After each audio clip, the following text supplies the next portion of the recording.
When people think about how governments work, they usually imagine elections, political parties, presidents, and parliaments making decisions for the public. The story we are told is simple: citizens vote, leaders are elected. Policies are made based on ideology, public opinion, and national interest.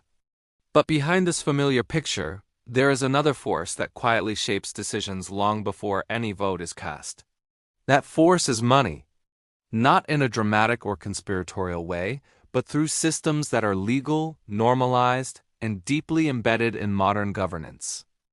To understand how money really controls governments, we first need to separate politics from power. Politics is what we see. Power is what decides. Political debates, speeches, and elections are often the surface layer. Beneath that surface is an economic structure that rewards certain decisions and punishes others. Governments do not operate in a vacuum.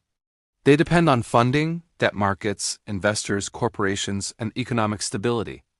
These dependencies shape behavior more strongly than ideology ever could. Modern governments run on money, the same way engines run on fuel. Without it, nothing moves. Taxes are not always enough to fund large nations, especially those with massive defense budgets, social programs, and infrastructure needs. This is where borrowing comes in. Governments issue bonds, sell debt, and rely on financial markets to keep operating. Once a government depends on debt markets, it becomes sensitive to how those markets react. A single downgrade in credit rating or a sudden loss of investor confidence can cause real economic damage. That pressure quietly influences policy decisions.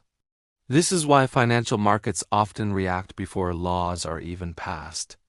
When a government proposes new regulations, taxes, or social programs, investors immediately analyze how those decisions might affect profits, inflation, or growth. If markets respond negatively, currencies fall, borrowing becomes more expensive, and leaders are forced to reconsider. This is not a theory. It happens regularly. Governments learn very quickly that certain decisions come with financial consequences, regardless of how popular those decisions may be with voters. Another major influence comes from campaign financing. Running for office in many countries, especially the United States, is extremely expensive. Advertising, staff, travel, and media exposure all require significant funding. While small donations exist, large donors and organizations often provide the majority of campaign resources. This creates an unspoken relationship. Politicians may not be directly bought, but they become dependent on financial support to remain competitive. That dependency shapes priorities. When elected officials enter office, the influence does not disappear. Lobbying becomes the next layer. Corporations, financial institutions, and industry groups hire professional lobbyists to influence legislation. These lobbyists often have deep knowledge of the law, personal relationships with lawmakers, and access to detailed research. They help write policy language, frame economic arguments, and present solutions that align with their clients' interests. This process is legal and public, but its impact is significant. Over time, this creates a feedback loop. Policies that favor large economic players tend to generate more wealth for those players. That wealth is then reinvested into political influence through donations, lobbying, and media messaging. Meanwhile, policies that might reduce corporate profits or disrupt financial systems face stronger resistance, regardless of public support. The result is a system where economic power amplifies itself.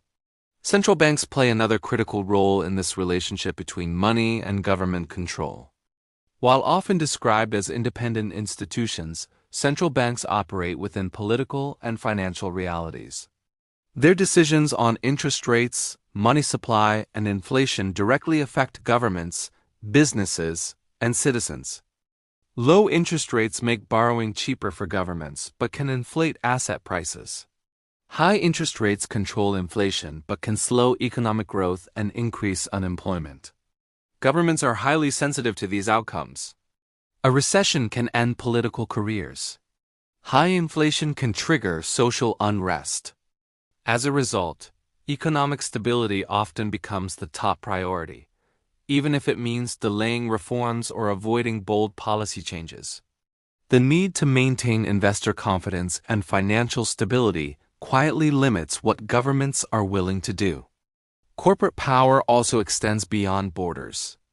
Multinational corporations operate in multiple countries and can shift investments, factories, and jobs across regions.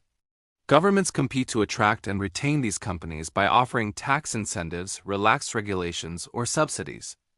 This competition reduces the ability of any single government to impose strict rules without risking economic consequences. When corporations can move faster than laws, money gains leverage over policy. Trade agreements further reinforce this dynamic. Many modern trade deals include protections for investors and corporations, allowing them to challenge government policies that threaten profits. While these agreements aim to promote economic growth, they also restrict policy flexibility. Governments must consider not only domestic voters but also international investors and legal frameworks that prioritize financial interests. Media ownership adds another layer to how money shapes political reality. Major media outlets are often owned by large corporations or wealthy individuals. While journalism remains independent in many cases, economic incentives influence coverage priorities. Issues that threaten powerful financial interests may receive less attention or be framed in specific ways. Public opinion, which is essential in a democracy, is shaped by information flows that are themselves influenced by money. This does not mean governments are powerless or corrupt by default. Many leaders genuinely want to serve the public interest. But they operate within a system where economic constraints are real and constant. Even well-intentioned policies must pass through financial filters. Can the country afford this? How will markets react? Will investors pull out? These questions often matter more than political ideology. Historical examples show this pattern clearly. During financial crises, governments frequently prioritize stabilizing banks and markets over other concerns. Bailouts, emergency lending, and monetary interventions are justified as necessary to prevent collapse. While these actions may be economically necessary, they also demonstrate where power concentrates during moments of crisis. Money becomes the language that governments respond to first. Over time, citizens may feel disconnected from this process. They vote, protest, and engage politically, yet major decisions seem unchanged. This leads to frustration and mistrust in institutions. People blame politics, parties, or individuals, without realizing that the underlying economic structure remains largely the same regardless of who is in office. Elections change faces. Money changes outcomes. Understanding this reality is not about promoting cynicism. It is about clarity. When we recognize how money influences governments, we can have more honest conversations about reform. Transparency in campaign finance, stronger regulations on lobbying, fair taxation, and independent oversight are not anti-capitalist ideas. They are attempts to rebalance power between money and democracy. Real change does not come from ignoring economic forces but from managing them responsibly. Governments can set rules that limit excessive influence while still encouraging growth and innovation. Citizens can demand accountability, support independent journalism, and engage beyond election cycles. Awareness is the first step toward balance. Money controls governments not because politicians are evil, but because modern states are built on economic systems that reward financial stability above all else. Politics is the stage. Money is the gravity. It pulls decisions in certain directions, quietly and consistently. Once you see this, the world starts to make more sense. Policies that seem illogical become predictable. Political arguments feel less emotional and more structural. And most importantly, the idea of democracy becomes more complex, not weaker. It becomes something that must constantly defend itself against forces that are powerful, organized, and persistent. The real question is not whether money controls governments. It already does to some degree. The real question is how much control we are willing to allow, and whether societies can design systems where economic power serves the public, instead of the other way around.